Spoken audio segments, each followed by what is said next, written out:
ये कहानी है रानो चिड़िया की। रानो चिड़िया बहुत ज्यादा सुंदर थी। रानो की एक छोटी सी बेटी भी थी जिसका नाम था गुड़िया।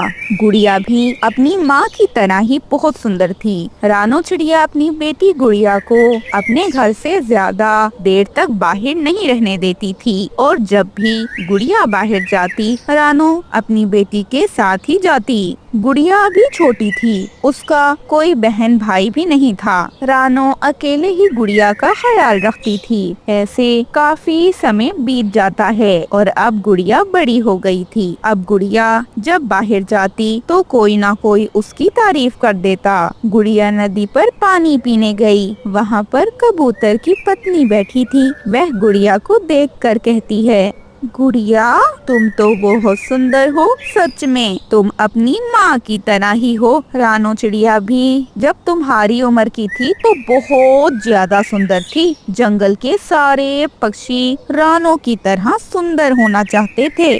बहुत बहुत शुक्रिया कबूतरी आंटी, आप भी अच्छी हैं परंतु सुंदर नहीं।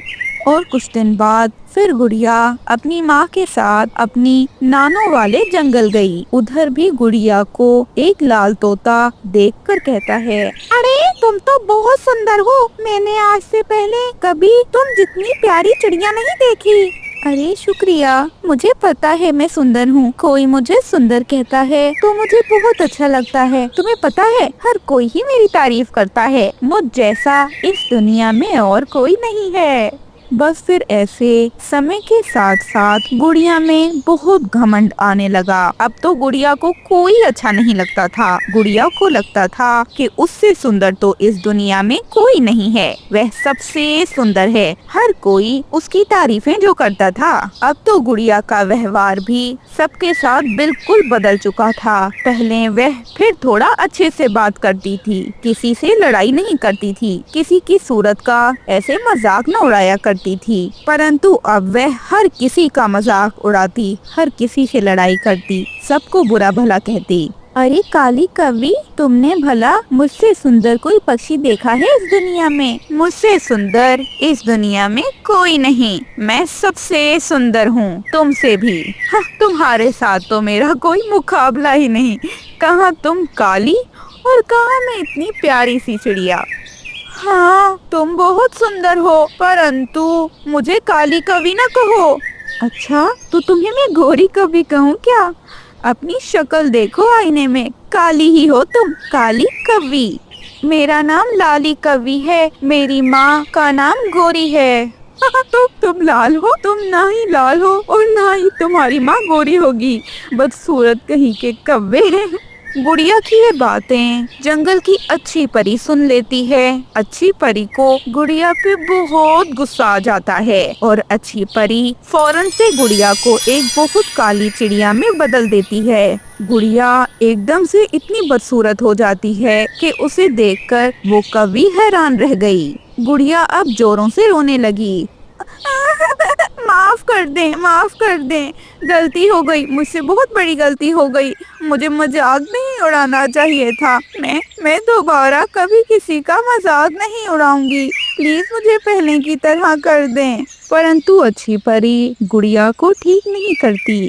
अगर तुम पहले की तरह होना चाहती हो तो अपना व्यवहार ठीक करो। जब तुम्हारा व्यवहार ठीक हो गया तो वक्त के साथ साथ तुम भी पहले की तरह हो जाओगी। और हाँ, इतना घमंड अच्छा नहीं है। छोटी चिड़िया, तुम्हें पता है कि कई पक्षी बहुत सुंदर होते हैं लेकिन वो किसी को भी अच्छे नहीं लगते, क्योंकि उनकी जबान अच्छी नहीं होती। वो हमेशा दूसरों का दिल दुखाते हैं, बुरी बात करते हैं, दूसरों का मजाक उड़ाते हैं, दूसरों से लड़ाई करते हैं। अगर तुम दूसरों से अच्छा व्यवहार करो और बदसूरत भी हो तब भी पक्षी तुम्हें पसंद करेंगे। चेहरे का सुंदर होना काफी नहीं है, जब तक तुम खुद को बदल नहीं लेती तब तक अब तुम इसी हाल में रहो।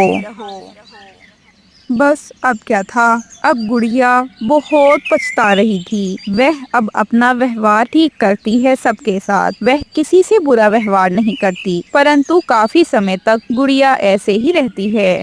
एक दिन गुड़िया नदी पर जाती है, वह पानी पीती है और नदी पर बैठकर रोने लगती है। अब तो बदल लिया ना मैंने व्यवहार, परंतु परंतु पता नहीं मैं कब पहले की तरह होंगी। अब तो सब पक्षी मुझे पसंद करते हैं, सबको मैं अच्छी चिड़िया लगती हूँ। मुझसे बहुत बड़ी गलती हो गई थी जो मैं दूसरों का मजाक उड़ाती थी। मैं एक बार ठीक हो जाऊं फिर कभी किसी का मजाक नहीं उड़ाऊंगी। ऐसा कहते हुए गुड़िया की नजर पानी पर पड़ती है जिसमें गुड़िया का अक्स नजर आ रहा था। हाँ, अब वो बदल चुकी थी। अब वो बदसूरत नहीं रही थी, वह जैसे पहले सुंदर हुआ करती थी वैसे हो गई थी। अब तो गुड़िया की खुशी की कोई इंतहा नहीं थी, वो खुशी से पागल हो रही थी। ऐसे गुड़िया खुशी खुशी अपने घर जाती है। गुड़िया को पहले की तरह देखकर उसकी माँ भी खुश होती है। देखा, परी ने तुम्हें अच्छा सबक दिया। अब अपने आप को बुरा नहीं होने देना, किसी के साथ बुरा व्यवहार नहीं करना।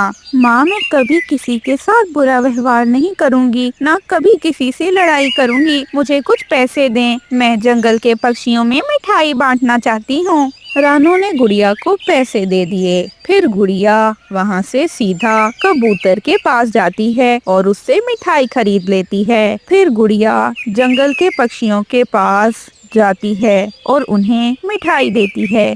फिर आखिर में गुड़िया उस कवि के पास जाती है जिसका उसने मजाक उड़ाया था और उसे भी मिठाई देती है और फिर उससे माफी मांगती है। आई एम सॉरी, मुझसे गलती हो गई, मैं कभी नहीं करूँगी, कभी नहीं करूँगी। अब कभी तुम्हारे साथ बुरा व्यवहार नहीं करूँगी। आज से हम दोस्त हैं। सच? तुम मुझसे दोस्ती करोगी गुड़िया? तुम तो सुंदर हो ना बहुत। हाँ, मैं तुमसे दोस्ती करूंगी और बाहर की खूबसूरती से कुछ नहीं होता, खूबसूरती तो सारी मन की होती है। ऐसे अब गुड़िया बहुत खुश रह रही थी।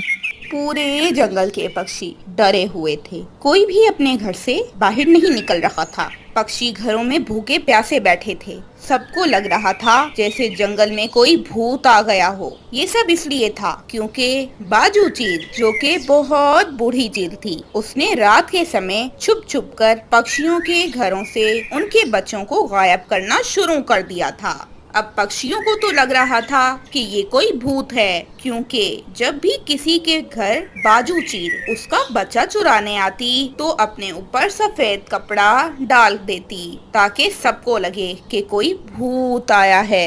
एक दिन रात के समय चील अपने घर से निकलती है। रास्ते में चील की नजर सामने बैठे तोते पर पड़ जाती है। चील दूर से डरावनी आवाज में कहती है, आज खाऊंगी, मैं तोता खाऊंगी, इसका मांस तोड़ूंगी, इसके दांत तोड़ूंगी, इसकी हड्डियां तोड़ूंगी, चबा जाऊंगी, क्योंकि मैं हूँ ही भूत। अरे बचाओ, बचाओ, कोई मुझे बचाओ, मैं कहाँ फंस गया। अरे रे बाबा, भागो यहाँ से। तोता तो ऐसे भागता है कि फौरन से अपने घर में पहुंचकर दरवाजे को कुंडी लगाता है और कांपने लगता है। उसकी पत्नी उसे ऐसे डरा देखकर हैरान हो जाती है और तोते से कहती है, अरे तोते जी, क्यों डर रहे हो? आप डर ऐसे रहे हैं जैसे आपने कोई भूत देख लिया हो। अरे हाँ, मैंने अभी देखा, मैंने अभी देखा भूत भूत। अरे भूत? अगर आपने भूत देख लिया था तो किसी और के घर में चले जाते, हमारे घर का रास्ता क्यों दिखा दिया आपने भूत को? दूसरी ओर चील तो कालू और गोरी का जानों की बहादुरी को देखकर बहुत खुश होते हैं। वो अपने सैनिक भेजते हैं ताकि चील को पकड़ सकें। उसके बाद मिट्ठू महाराज रानो चिड़िया को और उसके बच्चों को बुलाते हैं। अरे रानो, तुम बहुत बहादुर हो। तुम्हारे कारण ही आज बाकी पक्षी और हमारी जान बच पाई है। मैं खुद बहुत परेशान था क्योंकि हम तो साधारण पक्षी हैं। हम किसी भूत का मुकाबला कैसे कर सकते हैं? परंतु तुम्हारी वजह से ये सच सामने आ गया कि कोई भूत था ही नहीं। हम ऐसे ही डर रहे थे। काश हमारे जंगल के बाकी सब पक्षी भी तुम्हारी तरह बहादुर बन जाएं। चील को भी सामने पिंजरे में बंद किया गया था। चील तो बड़े गुस्से में थी। अरे मुझे बाहर निकलने दे, फिर रानो तुझे छोड़ूंगी नहीं। तूने खुद को समझा क्या है? इस महाराज को भी मैं मार डालूंगी। किसी की इतनी हिम्मत नहीं कि मुझे पकड़ सके। बाजू चील नाम है मेरा। अरे चुप करो, धमकाना किसी और को। तुम किसी का क्या उखाड़ सकती हो, क्योंकि तुम्हें तो कल सुबह सवेरे ही फांसी दी जाएगी। तुम जैसी चीलों को और तुम जैसे पक्षियों को जिंदा रहने का कोई अधिकार नहीं है। अरे तुमने कितने पक्षियों के बच्चों को मार दिया, तुम्हें जरा दया न आई उन पर जालिम। जरा एक बार सोचा होता कि गौरी कवि को कितना बड़ा झटका लगा होगा जब तुम उसके बच्चे को ले गई।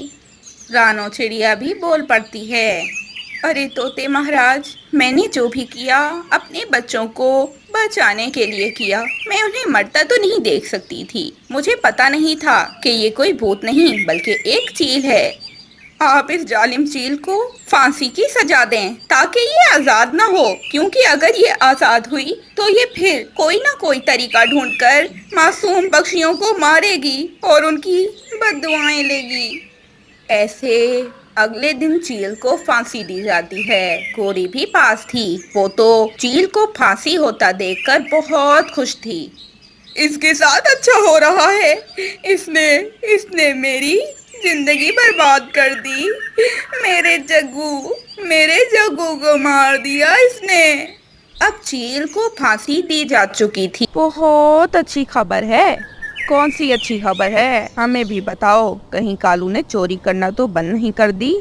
हाँ, बताएं गौरी बहन, क्या अच्छी खबर है? कालू डॉक्टर बन गया है। अब तुम जो भी इलाज करवाना चाहो कालू के पास आकर ही करवाना। कालू बहुत समझदार डॉक्टर है। तुम सबकी बीमारियों का तो वो यूं चुटकियों में हल निकालेगा। बुलबुल भी कहती है, अरे ये तो बहुत अच्छी खबर है। कालू मुफ्त में हमारा इलाज करेगा। नहीं, वो मुफ्त में इलाज नहीं करेगा। मुफ्त में क्यों इलाज करे भला? उसने पढ़ने लिखने में इतना पैसा लगाया है। वो 2000 फीस लेगा अपनी। 2000 फीस का सुनकर तो सब पक्षी ही हैरान हो जाते हैं। रानो चिड़िया फौरन से कहती है, अरे कोई बहन, दूसरे जंगलों के डॉक्टर तो 300-400 फी लेते हैं और ये भी मैं ज्यादा ही बता रही हूँ। कालू तो बहुत ज्यादा ही पैसे ले रहा है। इतना तो हम गरीब पक्षी कमाते ही नहीं कि इतने ज्यादा पैसे कालू डॉक्टर के दे दें। ऐसे कालू कौवा अपना अस्पताल खोल लेता है और अब जो पक्षी भी बीमार होता कालू कौवे के पास आता, क्योंकि उस जंगल में एक ही कालू डॉक्टर था। उसके अलावा कोई भी डॉक्टर न था और ये बात भी कोई न जानता था कि कालू खाली नाम का डॉक्टर है। वो सबको पागल बना रहा है। तोता अपनी पत्नी को डॉक्टर के पास लेकर जाता है। अरे मेरी पत्नी की चोंच में बहुत दर्द है। कालू डॉक्टर, इसको कोई दवाई दे देना। है तोती, बताओ क्या हुआ है? अरे चोंच में बहुत दर्द है, बात करना भी नहीं हो रही। चोंच का इलाज करना है। तोते, दर्द तुझे है या हरियाली को? तू चुप कर जा। मरीज तोती है, बोलने दे उसे। जी, चोंच में दर्द है। 3 दिन हो गए हैं मुझे, मगर ठीक नहीं हो रहा। कृपया करके कोई दवा दे दें। फी दे दी है तोती तूने? अरे हाँ, फी दे दी है। जल्दी से दवाई दे दे डॉक्टर साहब। तोती, अब घर जाओ ना तो अपनी चोंच पर नींबू लगा लेना, तुम ठीक हो जाओगी। तोते और तोती को कालू की इस बात पर गुस्सा तो बहुत आता है, परंतु वो कालू को कुछ नहीं कहते और वो अपने घर आ जाते हैं। तोता तो बहुत गुस्से में होता है। अरे बेकार डॉक्टर है वो, नालायक, कोई सही दवाई नहीं दी। अरे मेरी चोंच में तो अभी भी बहुत दर्द है। दूसरी ओर कौवे अपने घर में बैठे खूब हंस रहे थे। कालू अब हरियाली अपने घर में बैठी रहती, वो लगा रही होगी अपनी चोंच को। हाँ, मैंने इन्हें अच्छा पागल बनाया। तोते का तो ये सुनकर रोने जैसा मुंह हो गया था। हा हा। ऐसे अब एक दिन रानो चिड़िया के बेटे कुकू के पेट में दर्द होता है। वो उसको फौरन से डॉक्टर कालू के पास ले जाती है। कुकू की कल रात से तबीयत बहुत खराब है। उसके पेट में हल्का हल्का दर्द है। आप दवाई देते हैं डॉक्टर साहब। कालू कौवा बीमारी का सुनता है और एक इंजेक्शन गोरी कभी आती है और कुकू को लगा देती है।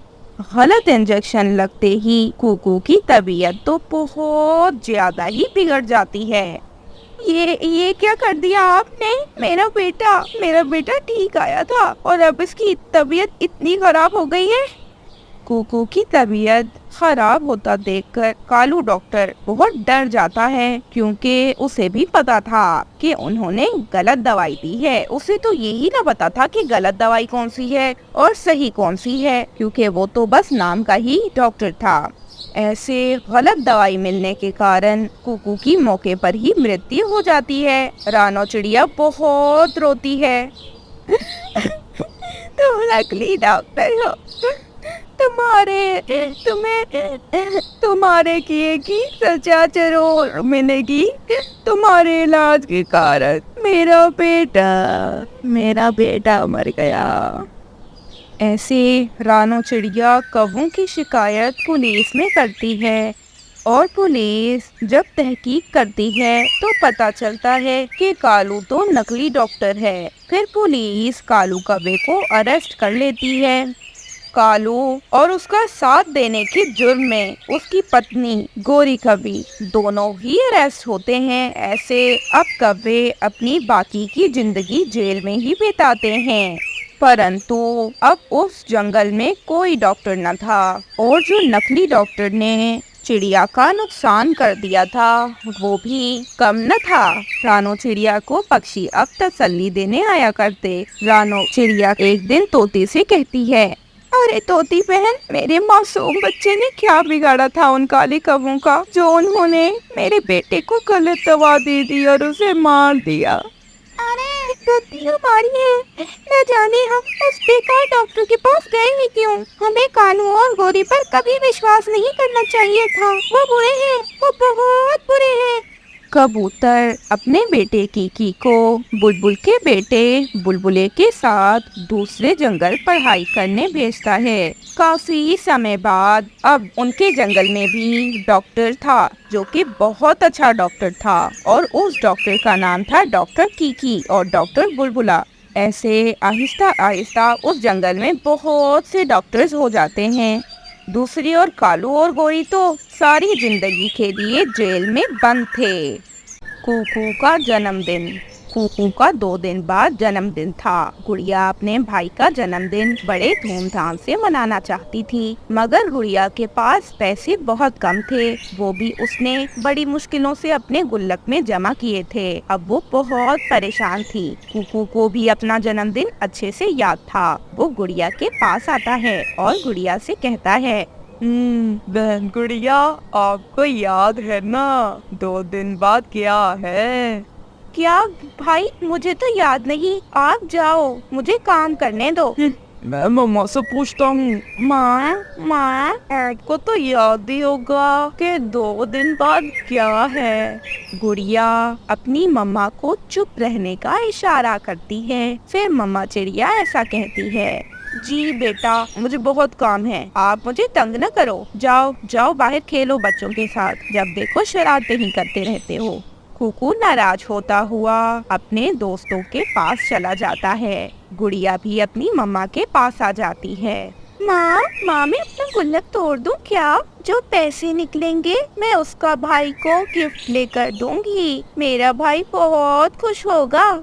आपके भाई को न्यू ब्रांडेड चश्मे ले दो बेटा, उसे बहुत अच्छे लगेंगे। मेरे पास तो अभी इतने पैसे नहीं, मेरे पास बहुत कम पैसे हैं, वरना मैं भी अपने बेटे के लिए कुछ अच्छा ले लेती। बेस्ट आइडिया है मम्मा।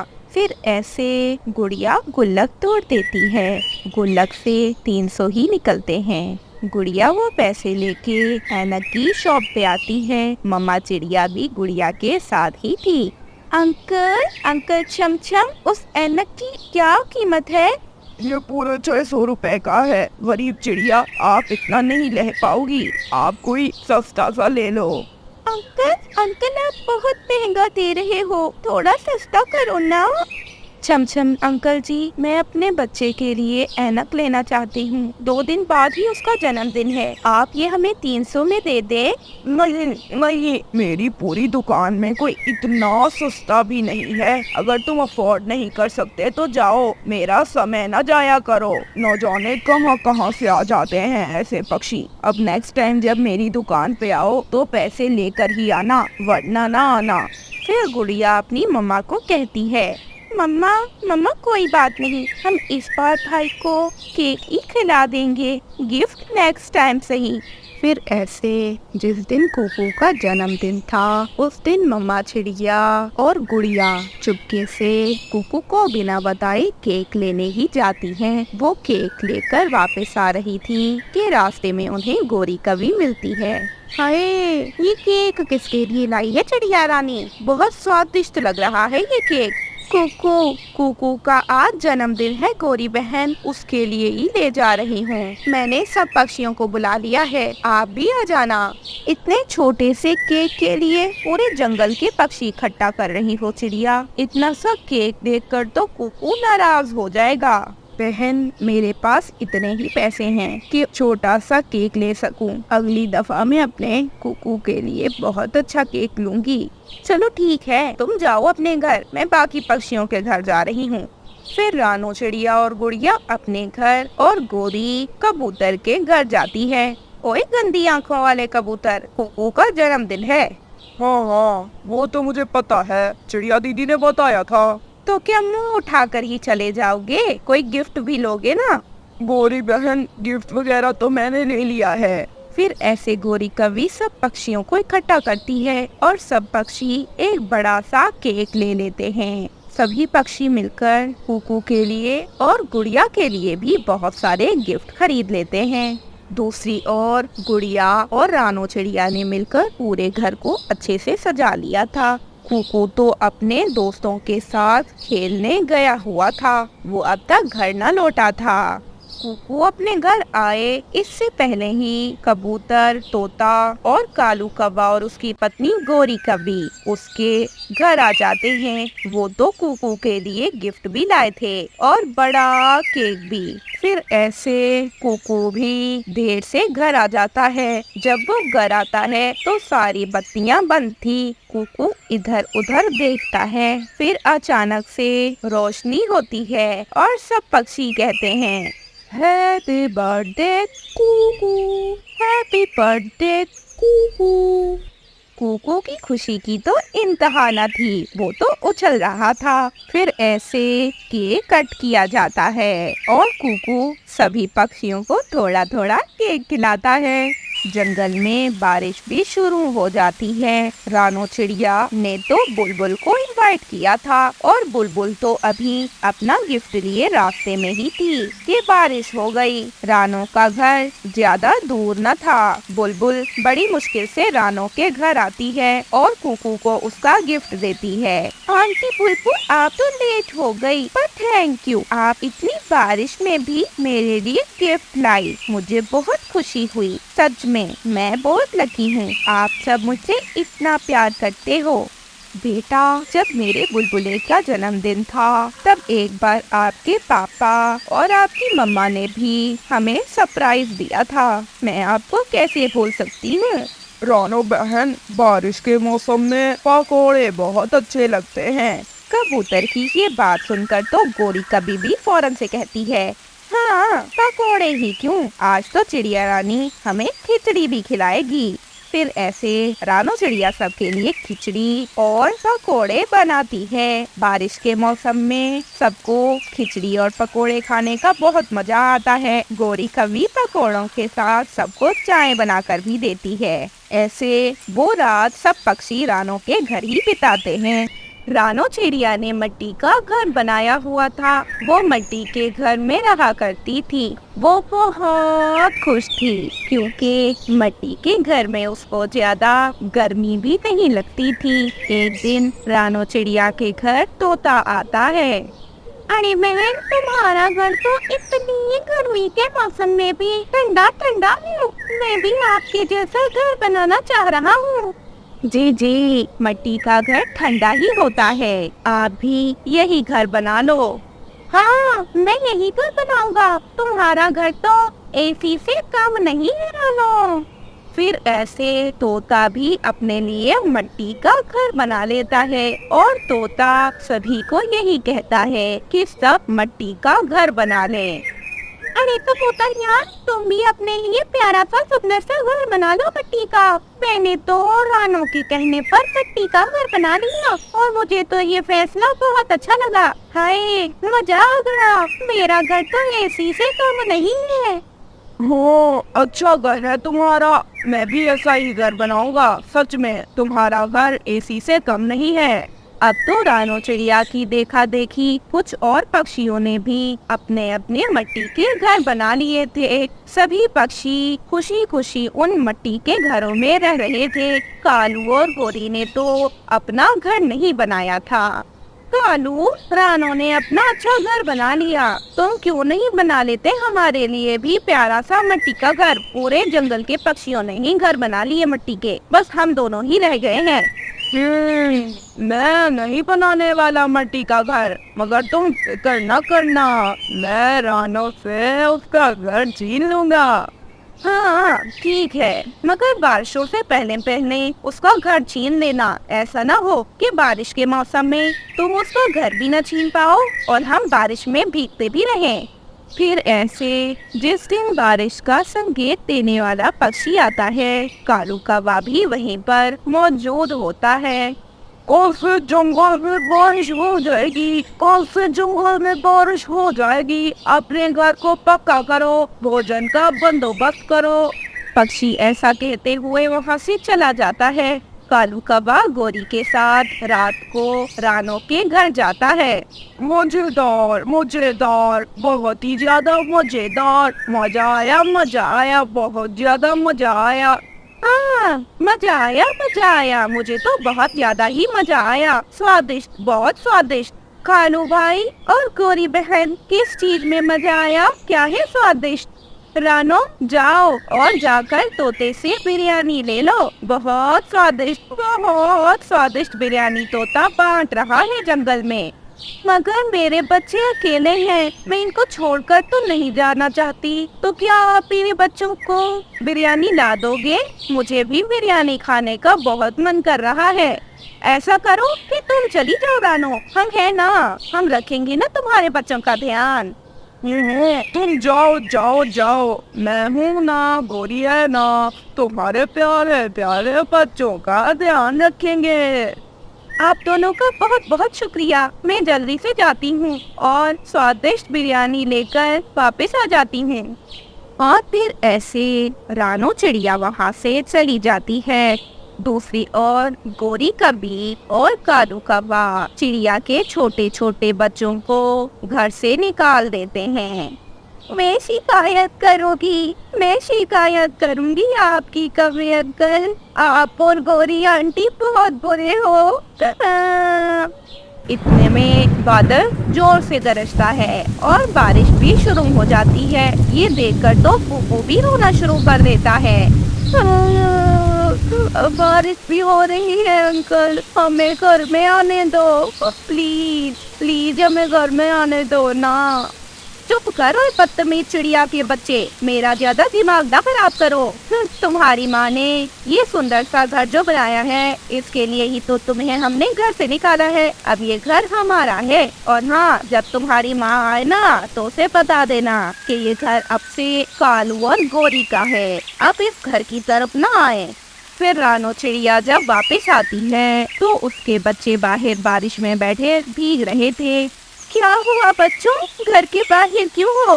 गुड़िया रोते हुए सारी बात अपनी मम्मा को बताती है। मम्मा, कालू अंकल और गोरी आंटी ने हमारे घर पर कब्जा कर लिया। उन्होंने हमें घर से बाहर निकाल दिया। वो कहते हैं कि अब से वो इस घर में रहेंगे। आपने ये घर अच्छा बनाया है ना, इसलिए उन्होंने ये घर हमसे छीन लिया। रानो चिड़िया को ये बातें सुनकर कालू और गोरी पर बहुत गुस्सा आता है और वो समझ जाती है कि उसे उन्होंने झूठ बोलकर तोते के घर क्यों भेजा था। फिर रानो चिड़िया अपने घर का दरवाजा खटखटाती है, परंतु कालू और गोरी तो दरवाजा खोलते ही नहीं। फिर ऐसे रानो चिड़िया अपने बच्चों को लेकर वहाँ से चली जाती है। वो आगे जाकर अपने पुराने खाली ऑटो में बैठ जाती है। रानो चिड़िया और उसके बच्चे रात वहीं बिताते हैं। मम्मा, अगर हम इस ऑटो को अपना घर बना ले तो अच्छा रहेगा ना? हाँ बेटा, अच्छा रहेगा। अब से हम इसी ऑटो में रहेंगे, ये सुरक्षित भी है। दूसरी ओर बाकी पक्षियों के घर तो पिघल जाते हैं। अब सभी पक्षी परेशान हो जाते हैं। रानो चिड़िया सभी को अपने पास अपने ऑटो में रहने देती है। सब ऑटो में बैठ गए थे। कालू और घोरी का घर भी इस तेज बारिश को सह नहीं पाता और वो मिट्टी भी बिल्कुल खराब हो जाती है और उनका घर टूट जाता है। अब कालू और घोरी भी चिड़िया के घर आ जाते हैं। चिड़िया ने तो बाकी पक्षियों को आने दिया था, परंतु अब बाकी पक्षी घोरी और कालू को नहीं आने दे रहे थे। अरे तुमने चिड़िया के साथ बहुत बुरा किया है, तो जाओ यहाँ से। ये ऑटो उसका है, उसके ऑटो के पास ना हो। रानो इसे मत आने देना, वरना ये तुम्हारा ऑटो तुमसे छीन लेंगे। इन पर यकीन न करना, ये बुरे हैं, ये बहुत बुरे हैं। सॉरी, मुझे माफ कर दो। मैं बाकी पक्षियों के साथ इस ऑटो में रह लूंगी। मुझे थोड़ी सी जगह दे दो। मैं ज्यादा बारिश में भीगी तो मुझे बुखार हो जाएगा।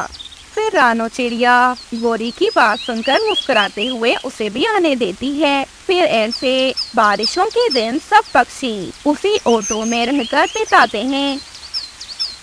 तो कैसी लगी आपको हमारी आज की ये कहानी? हमें कमेंट करके जरूर बताइएगा। और अगर आपको ये कहानी अच्छी लगी तो हमारी वीडियो को लाइक कर दें और चैनल को सब्सक्राइब करना मत भूलिएगा।